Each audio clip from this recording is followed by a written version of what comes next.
ವಿರುದ್ಧ ನಮ್ಮ ಹೋರಾಟ ಒಂದೇ. ನಮ್ಮ ನೀರನ್ನು ಚಿತ್ರದುರ್ಗಕ್ಕೆ ಬಿಡುತ್ತಿದ್ದಾರೆ 3 ಟಿಎಂಸಿಯನ್ನು. ಇದರ ವಿರುದ್ಧ ನಮ್ಮ ಹೋರಾಟ. ಬಿಎಸ್ಐ ಯಡಿಯೂರಪ್ಪನವರ ಕಾಲದಲ್ಲೇ ಅವರ ಸರ್ಕಾರದ ಸಿಎಂ ಆಗಿದ್ದಾಗ ಅಬ್ಬರ್ ಭದ್ರ ಯೋಜನೆ ಜಾರಿ ತಂದರು. ಅದನ್ನು ಈ ಕಾಂಗ್ರೆಸ್ ಸರ್ಕಾರ ಡಿ.ಕೆ. ಶಿವಕುಮಾರ್ ಅವರು 18ರಿಂದ 30 ಕೋಟಿ ಅನುದಾನವನ್ನು ಬಿಡುಗಡೆ ಮಾಡಬೇಕು. ಬಿಡುಗಡೆ ಮಾಡಿದ್ರೆ ದಾವಣಗೆರೆ ಜಿಲ್ಲಾ ರೈತರು ಆರಾಮಾಗಿರ್ತಾರ. ರೈತರಿಗೆ ಅನ್ಯಾಯ ವಿರುದ್ಧ ಅನ್ಯಾಯ ಮಾಡಬೇಡಿ ಸರ್ಕಾರದವ್ರೆ. ನಮ್ಮ ಜಿಲ್ಲಾ ಮಿನಿಸ್ಟರ್ ಇದ್ದಾರೆ, ಎಸ್ ಮಲಣ್ಣವರು, ಪ್ರಭಾಕರ್ ಅವರು ಇದ್ದಾರೆ, ಎಂಎಲ್ಎ ಅವರು ಇದ್ದಾರೆ. 7 ಜನ ಶಾಸಕರಿದ್ದೀರಿ, ನೀವೇನ್ ಮಾಡ್ತೀರಿ? ಪ್ರಧಾನ ಬೋಲ ಭಾರತ್ ಮಾತಾ ಕಿ ಜೈ ಜವಾನ್, ಜೈ ಜವಾನ್. ಬಂಧುಗಳೇ, ಇವತ್ತು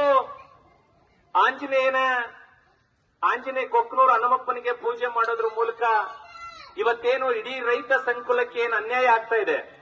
ಇವತ್ತು ಈ ಭದ್ರಾ ಡ್ಯಾಮ್ ಹುಟ್ಟಿದಾಗಿನಿಂದ ಇವತ್ತಿನವರೆಗೂ ಕೂಡ ಈ ಭಾಗದ ದಾವಣಗೆರೆ ಜಿಲ್ಲೆ, ಶಿವಮೊಗ್ಗ ಮತ್ತು ಚಿಕ್ಕಮಗಳೂರು 3 ಜಿಲ್ಲೆಯ ಜನರ ಒಂದು ಜೀವನಾಡಿ ಭದ್ರಾ ಜಲಾಶಯ.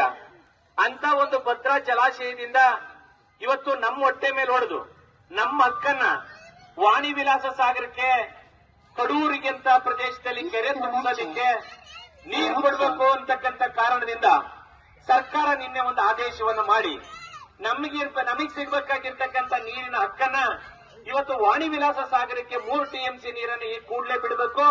ಮತ್ತೆ ಕುಡಿಯೋ ನೀರಿಗಾಗಿನೇ 5.91 ಟಿಎಂಸಿ ನೀರನ್ನ ರಿಸರ್ವ್ ಮಾಡಬೇಕು ಅಂತಕ್ಕಂಥ ಒಂದು ಆದೇಶವನ್ನ ಮಾಡಿರೋದನ್ನ ವಿರೋಧಿಸಿ ಇವತ್ತು ನಮ್ಮ ಹಕ್ಕು ನಮಗ್ ಕೊಡಬೇಕು, ನಮ್ಮ ಹಕ್ಕನ್ನ ಕಿತ್ತು ಇನ್ಯಾರಿಗೂ ನೀವು ಕೊಡಬಾರದು ಅಂತಕ್ಕಂಥದ್ದನ್ನ ಅಪ್ಪರ್ ಭದ್ರಕ್ಕೆ ನೀರು ಬಿಡೋದನ್ನ ವಿರೋಧಿಸಿ ಇವತ್ತು ಪಾದಯಾತ್ರೆ ಮಾಡಬೇಕು ಅನ್ನೋಂತ ಕಾರಣದಿಂದ ಈ ಜಿಲ್ಲೆಯಿಂದ ಹೊನ್ನಾಳಿ ಭಾಗದಿಂದ ಹೊನ್ನಾಳಿ ರೈತರು, ಚನ್ನಗಿರಿಯಿಂದ ಚನ್ನಗಿರಿ ತಾಲೂಕಿನಾದ್ಯಂತ, ಆಮೇಲೆ ಮಾಯಕೊಂಡ, ದಾವಣಗೆರೆ ಉತ್ತರ, ದಾವಣಗೆರೆ ದಕ್ಷಿಣ, ಜಗಳೂರು ಎಲ್ಲ ಕಡೆಯಿಂದನೂ ಸಹಸ್ರ ಸಂಖ್ಯೆಯಲ್ಲಿ 28ನೇ ತಾರೀಕು ಶುಕ್ರವಾರ ದಿವಸ ಎಸಿ ಆಫೀಸ್ ಅನ್ನ ಮುತ್ತಿಗೆ ಹಾಕ್ತಕ್ಕಂಥ ಕಾರ್ಯಕ್ರಮ ಬಹಳ ದೊಡ್ಡ ಮಟ್ಟದಲ್ಲಿ ನಡೀತಾ ಇದೆ. ಅದರ ಅಂಗವಾಗಿ ನಾವಿವತ್ತು ಭದ್ರಾ ಅಚ್ಚುಕಟ್ಟುದಾರರು ಮತ್ತು ಅಡಿಕೆ ಬೆಳೆಗಾರರ ಒಕ್ಕೂಟದಿಂದ ಇವತ್ತು ಒಂದು ಬೃಹತ್ ಪಾದಯಾತ್ರೆಯನ್ನ ನಮ್ಮ ಕೊಕ್ಕನೂರು ಹನುಮಪ್ಪನ ಸನ್ನಿಧಾನದಿಂದ ನಾವು ಕೂಡ ಹೊರಟಿದ್ದೀವಿ. ಈ ಒಂದು ಯೋಜನೆ ಉದ್ದೇಶ ಇಷ್ಟೇ ಬಂಧುಗಳೇ, ನಿಮ್ಮೆಲ್ಲರಿಗೂ ಕೂಡ ನನ್ನ ತಾಯಂದ್ರಿಗೂ ತಿಳಿದಿರಲಿ, ಭದ್ರಾ ಡ್ಯಾಮಿನಿಂದ ನೀರು ಸಿಗಬೇಕಾಗಿರ್ತಕ್ಕಂಥದ್ದು, ಪಡಿಬೇಕಾಗಿರ್ತಕ್ಕಂಥದ್ದು ನಮ್ಮ ಹಕ್ಕು. ಭದ್ರಾ ಡ್ಯಾಮ್ ಇಂದ ಏನಾದ್ರೂ ಬೇರೆ ಕಡೆ ನೀರು ಹೋಗಬೇಕು ಅನ್ನೋದಾದ್ರೆ ತುಂಗಾ ಡ್ಯಾಮ್ನಿಂದ ಭದ್ರಾ ಡ್ಯಾಮ್ಗೆ 17.41 ಟಿಎಂಸಿ ನೀರನ್ನ ಲಿಫ್ಟ್ ಮಾಡಿದ ಮೇಲೆ ಅವರು ತರೀಕೆರೆಗೆ, ಬೇರೂರಿಗೆ, ಕಡೂರಿಗೆ, ಅಜ್ಜಂಪುರಕ್ಕೆ, ವಾಣಿ ವಿಲಾಸ ಸಾಗರಕ್ಕೆ ಕೊಡಬೇಕೇ ವಿನಾ ಅಲ್ಲಿವರೆಗೂ ನಮ್ಮ ಹಕ್ಕನ್ನ ಯಾವುದೇ ಕಾರಣಕ್ಕೂ 1 ಹನಿ ನೀರನ್ನು ಕೂಡ ಅಲ್ಲಿ ಕೊಡಬಾರದು ಅಂತಕ್ಕಂಥ ಒಂದು ನಿಬಂಧನೆ ಇದೆ. ಆದ್ರೆ ಇವತ್ತು ತುಂಗಾದಿಂದ ಭದ್ರಕ್ಕೆ ನೀರ್ ಲಿಫ್ಟ್ ಇವತ್ತಿನವರೆಗೂ 1 ಹನಿ ಕೂಡ ಮಾಡೋದಕ್ಕೆ ಈ ಸರ್ಕಾರದ ಕೈಲಿ ಸಾಧ್ಯ ಆಗಿಲ್ಲ. ಆದ್ರೆ ಅಷ್ಟರೊಳಗಾಗಿನೇ ಇವತ್ತು ನಮ್ಮ ಹಕ್ಕನ್ನ ಕಸ್ದು ವಾಣಿ ವಿಲಾಸ ಸಾಗರಕ್ಕೆ ನೀರು ಕೊಡ್ತಕ್ಕಂಥ ಇಂಥ ಭ್ರಷ್ಟ ಮುಖ್ಯಮಂತ್ರಿನ ವಿರೋಧಿಸಿ, ಇಂಥ ಒಂದು ಭ್ರಷ್ಟ ಸರ್ಕಾರವನ್ನ ವಿರೋಧಿಸಿ ಇವತ್ತು ಬೃಹತ್ ಪ್ರಮಾಣದ ಪಾದಯಾತ್ರೆಯನ್ನ ಹನುಮಪ್ಪನ ಸನ್ನಿಧಾನದಿಂದ ಮಾಡ್ತಾ ಇದ್ದೀವಿ. ಸಾರ್ವಜನಿಕರು ಇವತ್ತು ಹೆಚ್ಚಿನ ಪ್ರಮಾಣದಲ್ಲಿ ತಾವೆಲ್ಲರೂ ಸೇರಿದ್ದೀರಿ, ನಿಮಗೆ ಅಭಿನಂದನೆ ಸಲ್ಲಿಸ್ತೇನೆ. ಯಾರು ನಮ್ಮೊಟ್ಟಿಗೆ ಪಾದಯಾತ್ರೆ ಪಾಲ್ಗೊಳ್ಳೋದಕ್ಕೆ ಸಾಧ್ಯ ಇದೆನೋ ಕೊಕ್ಕನೂರಿಂದ ನೀವೆಲ್ಲ ಬನ್ನಿ. ಇಲ್ಲ ಬರಕ್ ಆಗದೆ ಇರ್ತಕ್ಕಂಥವ್ರು ಎಲ್ಲರೂ ಕೂಡ ನಮಗೆ ಆಗ್ತಾ ಇರ್ತಕ್ಕಂಥ ಏನು ಅನ್ಯಾಯ ಇದೆ ಅದ್ರ ಬಗ್ಗೆ ಚರ್ಚೆ ಮಾಡಿ ಶುಕ್ರವಾರ ದಿವಸ ಎಸಿ ಆಫೀಸ್ಗೆ ನಾವು 10,000 ಜನರು ಸೇರಿ ಈ ಸರ್ಕಾರ ಕೈಗೊಂಡಿರ್ತಕ್ಕಂಥ ತೀರ್ಮಾನದ ವಿರುದ್ಧ ಬಹಳ ದೊಡ್ಡ ಮಟ್ಟದಲ್ಲಿ ಹೋರಾಟ ಮಾಡ್ತೀವಿ.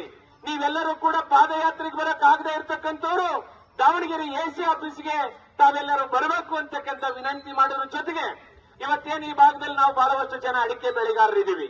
ನಾವಿವತ್ತು ಸಿಗರೇಟ್ ಸೇರಿದ್ರೆ ಮನುಷ್ಯನಿಗೆ ಆರೋಗ್ಯಕ್ಕೆ ಹಾನಿಕರ, ಎಂಡ ಕುಡಿದ್ರೆ, ಬ್ರಾಂಡಿ ಕುಡಿದ್ರೆ ಮನುಷ್ಯನಿಗೆ ಆರೋಗ್ಯಕ್ಕೆ ಹಾನಿಕರ. ಆದ್ರೆ ಅಡಿಕೆ ತಿಂದ್ರು ಮಾತ್ರ ಹಾನಿಕರ ಅಂತೇಳಿ ಇವತ್ತಿನ ಈ ಸರ್ಕಾರ ಇವತ್ತು ಅಡಿಕೆ ಮೇಲೆ ಸಾಕಷ್ಟು ಕಠಿಣವಾಗಿರ್ತಕ್ಕಂಥ ನಿರ್ಧಾರಗಳನ್ನ ತಗೊಳ್ಳೋದಕ್ಕೆ ಪ್ರಯತ್ನ ಮಾಡ್ತಾ ಇದೆ. ಇವತ್ತು ನಾವು ಬೆಳೀತಕ್ಕಂಥ ಅಡಿಕೆ ಇರಬಹುದು, ನಮ್ಮ ಹಕ್ಕು ಭದ್ರ ಇರಬಹುದು, ಇದ್ರ ಮೇಲೆ ಕಣ್ಣಾಕಿರ್ತಕ್ಕಂಥ ಈ ಸರ್ಕಾರದ ನಡೆನ ವಿರೋಧಿಸಿ ಇವತ್ತು ಪಾದಯಾತ್ರೆಯನ್ನ ಮಾಡ್ತಾ ಇದ್ದೇವೆ. ಯಾವುದೇ ಕಾರಣಕ್ಕೂ ನಮ್ಮ ಹಕ್ಕು ಭದ್ರೇನ 1 ಹನಿನೂ ಕೂಡ ಕೊಡಲ್ಲ ಅನ್ನುವಂಥದ್ದು ಒಂದಾದ್ರೆ, ಅನಂತರ ನಮ್ಮ ಅಡಿಕೆಗೆ ಏನಿವತ್ತು ನಿರ್ಬಂಧವನ್ನು ಮಾಡಿದ್ದೀರಿ ನೀವೆಲ್ಲ, ಆ ನಿರ್ಬಂಧನೂ ಕೂಡ ವಾಪಸ್ ತಗೊಳ್ಬೇಕು ಅಂತಕ್ಕಂಥ ಕಾರಣದಿಂದ ಈ ಪಾದಯಾತ್ರೆ ಮಾಡ್ತಾ ಇದ್ದೇವೆ. ಈ ಪಾದಯಾತ್ರೆಗೆ ತಾವೆಲ್ಲರೂ ಕೂಡ ಹೆಚ್ಚಿನ ಸಂಖ್ಯೆಯಲ್ಲಿ ನಮ್ಮ ಕೊಕ್ನೂರು ಗ್ರಾಮದ ಬಂಧುಗಳು ಭಾಗವಹಿಸಿದ್ರಿ. ನಿಮ್ಮೆಲ್ಲರಿಗೂ ಧನ್ಯವಾದಗಳನ್ನ ತಿಳಿಸಿ ನಾವು ಸುಮಾರು 56 ಕಿಲೋಮೀಟರ್ ಉದ್ದ ನಾವು ಪಾದಯಾತ್ರೆಯನ್ನ ಮಾಡ್ತಾ ಇದ್ದೀವಿ.